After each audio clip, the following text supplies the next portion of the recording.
ठीक है।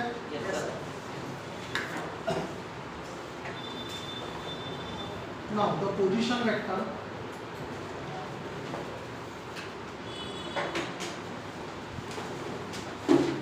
is vector r is equal to xi plus yj.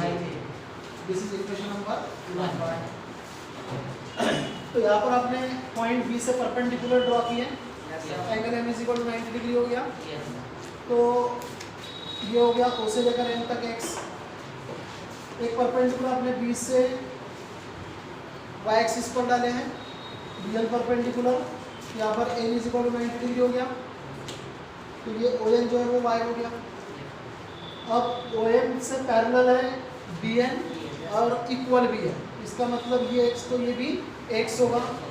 O N से parallel B M है और इक्वल है, मतलब ओ एन वाई है तो ये बी एम भी क्या होगा, वाई। ठीक है। Now in this case this angular displacement theta is equal to omega T.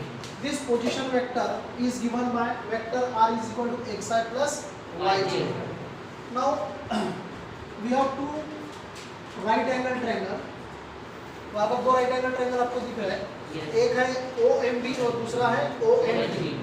उसमें से हम लोग OMB ले लेते हैं, जिसमें angle O is equal to theta and angle M is equal to 90 दिया हुआ है। Angle O is equal to theta और angle M is equal to 90 degree. Now in this triangle, let us find out sin theta and cos theta. What is sin theta? Sin theta is equal to opposite upon hypotenuse. Theta के opposite BM दिया हुआ है और hypotenuse OB है। Now find out the cos theta. Cos theta is equal to adjacent upon hypotenuse. उस triangle में adjacent दिख रहा है OM और हाइपोटेनस हो गया OB। Now sin theta is equal to BM, diagram में देखिए BM इज इक्वल टू क्या लिखा हुआ है, y, OB is equal to r हो गया, because it is the radius of the circle. Now cos theta is equal to what is OM, तो diagram में देखो OM क्या दिया हुआ है, x and OB is r and hence you will get y is equal to r sin theta and here x is equal to r cos theta. Substituting x is equal to r cos theta and y is equal to r sin theta in equation 1. ठीक है, x के जगह पर r cos theta लिखेंगे और y के जगह पर r sin theta. So equation 1 becomes, equation 1 क्या बनेगा, vector r is equal to value of x is r cos theta and this is multiplied with unit vector I. ठीक है, y is equal to r sin theta and this is multiplied with j. But theta is equal to omega t and hence vector r is equal to r cos omega t and vector I plus r sin omega t और ये रहेगा vector j. Let us consider this is equation number 2. Any doubt? Now we have to find centripetal acceleration. Before finding centripetal acceleration, let us find out velocity, because acceleration is the rate of change of velocity with respect to time. तो उसके लिए हमको velocity निकालना पड़ेगा and velocity is the rate of change of displacement with respect to time.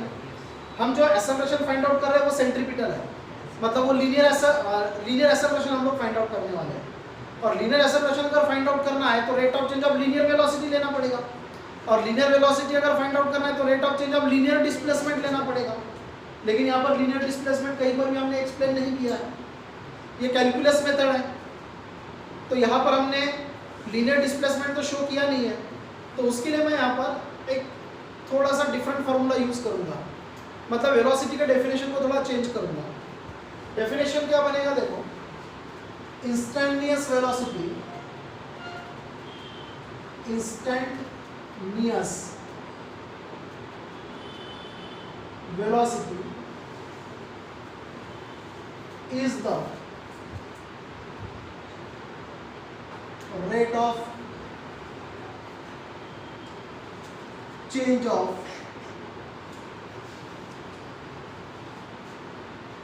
Radius vector, rate of change of radius vector with respect to time.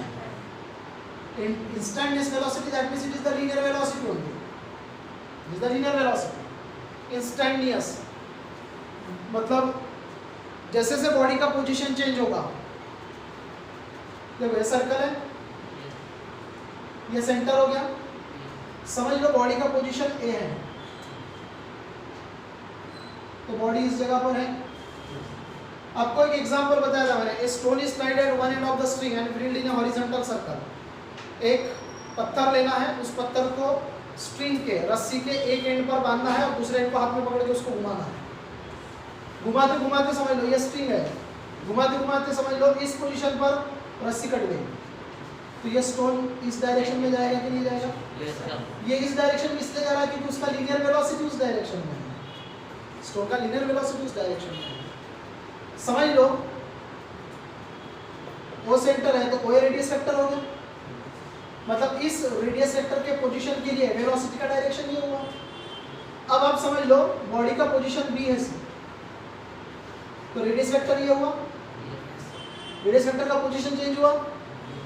समझ लो यहाँ पर आने के बाद में स्ट्रिंग अगर कट जाता है तो स्टोन इस डायरेक्शन में जाएगा and this is the direction of linear velocity.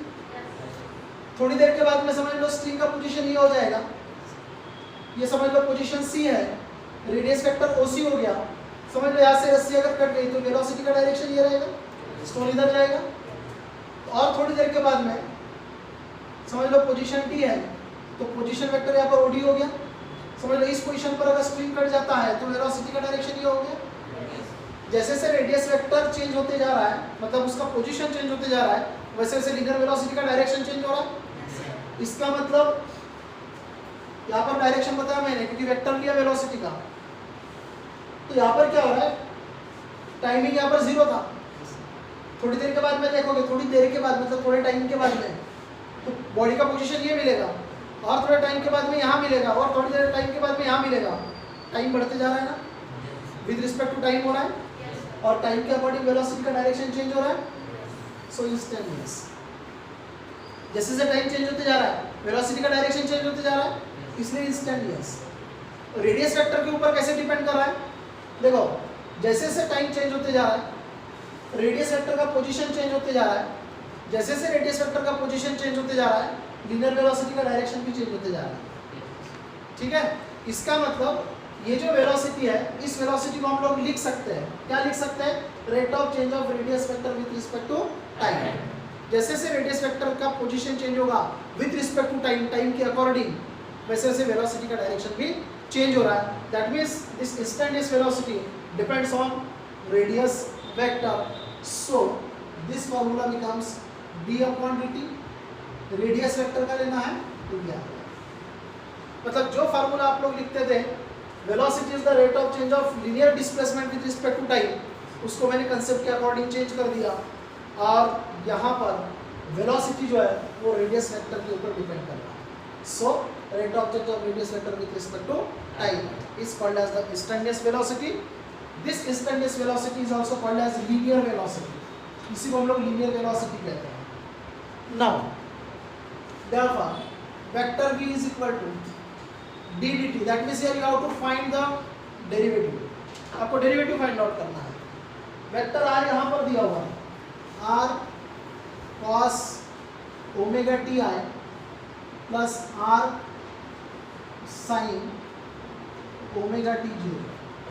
ठीक है, आपने वेक्टर r यहाँ से वहाँ पर सब्स्टिट्यूट किया, यहाँ पर प्लस साइन दिखाई दे रहा है, तो आप इस डेरिवेटिव को सेपरेट कर दो, मतलब यहाँ पर आपको मिलेगा vector v is equal to derivative of r cos omega t, unit vector को लास्ट तक वैसे ही लिखना, derivative of r sin omega t, और यहाँ पर वेक्टर जो आएगा टर्म वही लिखे मैंने, बस सेपरेट किया उसको, प्लस के पहले वाला पार्ट होगा और ये प्लस के बाद वाला।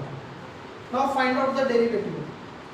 जब डेरिवेटिव फाइंड आउट किया जाता है तो उस वक्त जो कांस्टेंट वाले टर्म है वो डेरिवेटिव के बाहर लिए जाते हैं।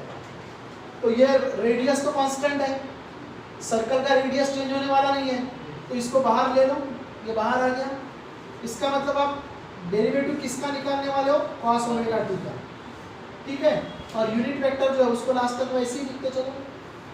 यहाँ से भी r बाहर आ जाएगा और डेरिवेटिव आपको मिलेगा sin ओमेगा टी का, तो यहाँ पर sin ओमेगा टी लिखो और j को वैसे ही रखो। यूनिट वेक्टर लास्ट तक वैसे ही चलेगा, उसमें कुछ भी नहीं करना है। Now vector v is equal to, ये r हो गया। Now find out the derivative of cos, cos का डेरिवेटिव होता है माइनस साइन, तो ये हो गया माइनस साइन। एंगल क्या है, ओमेगा टी, एंगल को वैसे ही लिखना।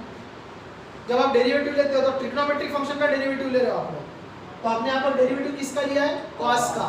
cos का डेरिवेटिव क्या होता है, माइनस साइन, आपने माइनस साइन लिख दिया, एंगल एज इट इज लिखा। आपने डेरिवेटिव अभी सिर्फ ट्रिग्नोमेट्रिक फंक्शन का किया है, उसके एंगल का नहीं किया है, तो एंगल का भी आपको डेरिवेटिव लेना पड़ेगा। ये फर्दर डेरिवेटिव हो जाएगा, तो डेरिवेटिव ऑफ ओमेगा टी हो जाएगा, ये समझेगा बताओ। और ये आई जो है वो ऐसी है प्लस डेरिवेटिव किसका निकाला मैंने, cos का। cos का डेरिवेटिव माइनस साइन, क्या होता है, minus sine. Angle as it is लिखा, मैंने डेरिवेटिव cos का निकाला, एंगल का निकाला था क्या, नहीं। तो फर्दर डेरिवेटिव मतलब और एक बार डेरिवेटिव करना लेना पड़ेगा, वो भी एंगल का, ठीक है। अब उधर देखो r वैसे ही रहेगा, डेरिवेटिव आपको किसका लेना है अभी, साइन का। What is the derivative of sign, cos, cos लिख लो यहाँ पर। एंगल वैसे ही लिखना, आपने अभी डेरिवेटिव किसका लिया था, साइन का, एंगल का लिया क्या, नहीं। तो फर्दर डेरिवेटिव मतलब डेरिवेटिव ऑफ ओमेगा टी और यूनिट वेक्टर को वैसे ही। नाउ यहाँ पर vector v is equal to, minus sine पहले लिख लेता हूँ, ये r हो गया। Now what is the derivative of omega t, omega t का डेरिवेटिव क्या होगा,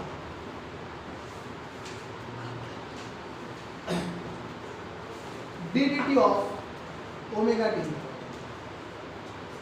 हम यहाँ पर यूनिफॉर्म सर्कुलर मोशन ले रहे हैं, यूनिफॉर्म सर्कुलर मोशन ले रहे हैं, इसका मतलब एंगुलर वेलोसिटी कांस्टेंट है, तो एंगुलर वेलोसिटी बाहर आ जाएगा, ये ओमेगा, और यहाँ पर आएगा डी डी टी ऑफ, बचा कौन यहाँ पर T, D T upon D T क्या हुआ 1, इसका मतलब बचा क्या यहाँ पर ओमेगा, इसका मतलब ओमेगा टी का डेरिवेटिव क्या हो गया, ओमेगा। तो वो ओमेगा यहाँ पर लिखेंगे, और ये आ गया r plus r cos omega t. Again derivative of omega t is omega, और जे वैसे ही रहेगा। Now this equation can be written as minus r, omega को मैं पहले लिख लेता हूँ, क्योंकि तो ओमेगा सेपरेट टर्म है, अभी ये एंगल नहीं है, ये सेपरेट टर्म हो चुका है। यहाँ पर साइन ओमेगा टी हो गया, ठीक है, और तीसरा टर्म हो गया आई। यहाँ पर आर ओमेगा पहला टर्म हो गया, cos ओमेगा टी दूसरा टर्म हो गया, और तीसरा टर्म मतलब j, and this is equation number 3। Any doubt? Acceleration is the rate of change of velocity with respect to time होता है।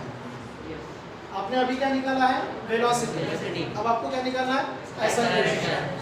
So acceleration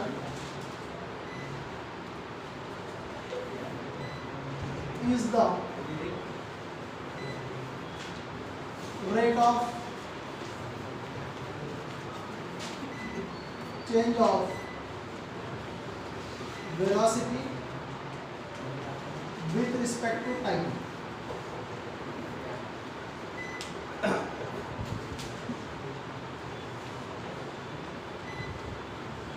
सेम स्टेप्स आपको फॉलो करना है, जैसे यहाँ पर हमने स्टेप्स फॉलो किए थे। Now acceleration is vector A is equal to rate of change of velocity, मतलब ये होगा vector A is equal to d d t of vector b. Vector b आपके पास में है, इक्वेशन नंबर 3 दिया हुआ है, इसको सब्स्टिट्यूट करो यहाँ। So vector A is equal to d d t of, ये v है, minus r omega sine omega t plus r omega cos omega t j. ठीक है ये वाला term? Yes sir.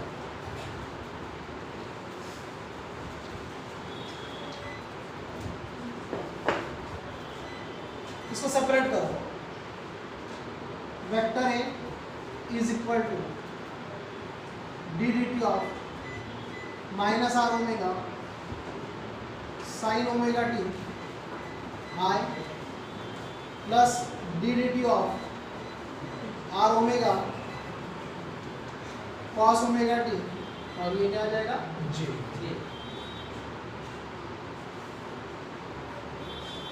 Minus r omega ये constant है दोनों term, ये रेडियस हो गया और एंगुलर वेलोसिटी, इस बाहर ले लो, d d t of sine omega t आएगा, आई को वैसे ही लिखो, plus r omega derivative of cos omega t, और यहाँ पर आ जाएगा j. Now find out the derivative, minus r omega derivative of sine is cos, angle as it is रहेगा, but further derivative of angle मतलब ये आ जाएगा D d T और ये हो जाएगा omega D, and this is multiply with I. यहाँ पर भी वैसे ही रहेगा, आर ओमेगा आप डेरिवेटिव किसका निकाल रहे हो यहाँ पर, कॉस का, कॉस का डेरिवेटिव होता है minus sine, omega t as it is रहेगा, और डेरिवेटिव फिर आप लोगे ओमेगा टी का फर्दर डेरिवेटिव, और जे को वैसे ही लिखोगे। क्लियर है?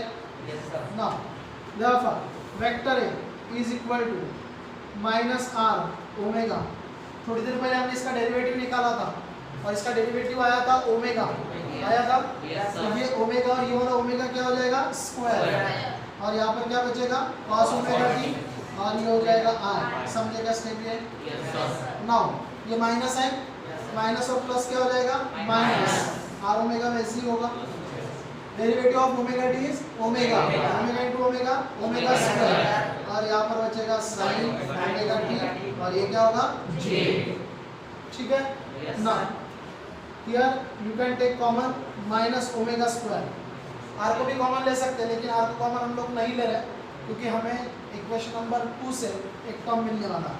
तो यहाँ पर आ जाएगा r cos omega t i plus r sine omega t j. Now check equation number 2, ये पूरा इक्वेशन नंबर 2 है जिसको मैंने यहाँ पर लिखा है vector r is equal to, vector r is equal to r cos omega t i plus r sine omega t j. That means in place of this term we can write vector r, so you will get vector a is equal to minus omega square vector r, and this is the formula for centimeter acceleration, equation number 4। ठीक है? Yes equation number 3 हो गया था velocity का, equation number 4 आया, and this is the required equation. This equation is in vector form, इस form में ये vector form. In this case this negative sign shows that centripetal acceleration is directed towards the center, and this is the radius vector which is away from the center। मतलब इस circle में आप centripetal acceleration को centre की तरफ दिखाते हो, yes sir. ACP, लेकिन रेडियस वेक्टर तो बाहर की तरफ होता है, यस इसका मतलब दोनों का डायरेक्शन कैसा है opposite, and this opposite direction is shown by this negative sign. So in this case negative sign shows that centripetal acceleration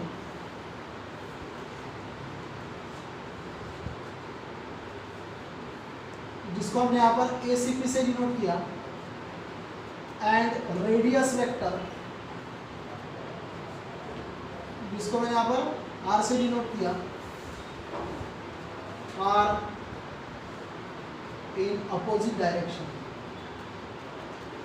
अगर ये दोनों सेम डायरेक्शन में होते तो प्लस आता, अपोजिट डायरेक्शन में इसलिए वहां पर माइनस आता। अगर इसका मैग्नीट्यूड लिया जाए,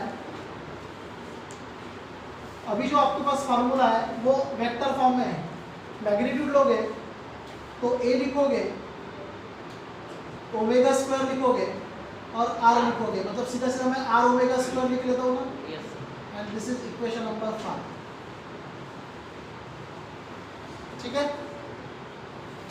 ये बन गया आपका formula. This the centripetal acceleration in terms of linear velocity, in terms of angular velocity, ये एंगुलर वेलोसिटी के फॉर्म में है। But you know the formula for relation between linear velocity and angular velocity? V is equal to r omega. तो इससे आप omega अगर निकालोगे तो V अपॉन आर मिलेगा कि नहीं मिलेगा? इस omega equal to V upon r को इक्वेशन नंबर 5 में सब्स्टिट्यूट कर दो। Equation 5 becomes A is equal to r omega के जगह पर V अपॉन आर और उसका क्या हो जाएगा स्क्वायर, मतलब A is equal to r into V square upon r square, r cancel, A is equal to क्या मिला V square upon r. And this is the second formula for the centripetal acceleration in terms of linear velocity. तो एक formula आपका हो गया angular velocity के form में और दूसरा फार्मूला हो गया लीनियर वेलोसिटी के फॉर्म में। लेकिन ये जो है मैग्नीट्यूड है, क्या ये मैग्नीट्यूड। अब इसका आपको निकालना है वेक्टर फॉर्म। देखो इक्वेशन 4 और 5 फार्मूला सेम है, एक वेक्टर फॉर्म और एक मैग्नीट्यूड है। अभी आपको इक्वेशन नंबर 6 में क्या मिला मैग्नीट्यूड, इसका वेक्टर फॉर्म लिखो। इन वेक्टर एक्सेलरेशन वेक्टर होता है तो वेक्टर लिखा दिया, v का स्क्वायर अपॉन क्या रहेगा r। r के ऊपर अगर आपने एरो दिया तो ये रेडियस वेक्टर बनेगा, लेकिन ये डिनोमिनेटर में है। इसके लिए हम लोग को क्या करना पड़ेगा, इसका एक यूनिट वेक्टर लेना पड़ेगा and this unit vector denoted by r0 और इसके ऊपर एरो देना पड़ेगा। This is the unit vector of vector r where r0 it is unit vector of vector r। अब हमने r के ऊपर वेक्टर साइन यहाँ पर क्यों नहीं दिया, क्योंकि वो डिनोमिनेटर में है। अगर वो न्यूमरेटर में आता तो उसका पावर -1 हो जाएगा। यहाँ पर हम लोग वेक्टर एग्जिस्ट नहीं करता, पावर -1 है ना। लीनियर वेलोसिटी भी तो वेक्टर है, लेकिन यहाँ पर v का क्या है स्क्वायर है, ये सेल्फ प्रोडक्ट हो गया, बराबर है। तो यहाँ पर वेक्टर साइन नहीं आएगा, तो ये रेडियस वेक्टर बनेगा। प्योरली ये पोजीशन वेक्टर होता है ना, तो इसके लिए आपको ये वेक्टर दिखाना ही पड़ेगा। अब डिनोमिनेटर में तो नहीं दिखा सकते, तो उसी के जैसा एक वेक्टर लेंगे जिसको यूनिट वेक्टर कहा जाएगा और वो यूनिट वेक्टर यहाँ पर मल्टीप्लाई किया जाएगा। Now this is the radius vector, मतलब यूनिट वेक्टर किसका है, रेडियस वेक्टर का ही है ना। It is away from the centre and centripetal acceleration is towards the centre. यहाँ पर भी आपको क्या लेना पड़ेगा माइनस। यही वाला सेम जो है ये सेंटेंस यहाँ पर आएगा, where negative sign shows that centripetal acceleration and radius vector are in opposite direction.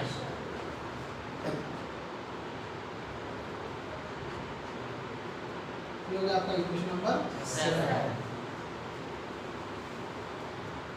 Now equation number 5. Equation 5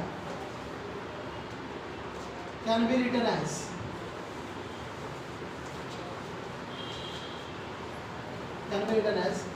आप उसको a is equal to r omega into omega लिख सकते हैं ना।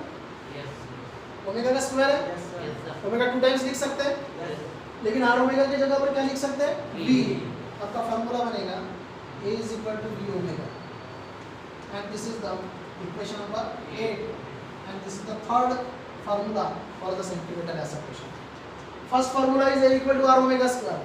Second formula is a is equal to v square upon r. Third formula is v omega. इसका भी vector form ले लो। In vector acceleration is vector, linear velocity is vector, angular velocity is vector. Here you have to take cross product. Cross product of two vector is also a vector. And this is equation number 9. Any doubt? No.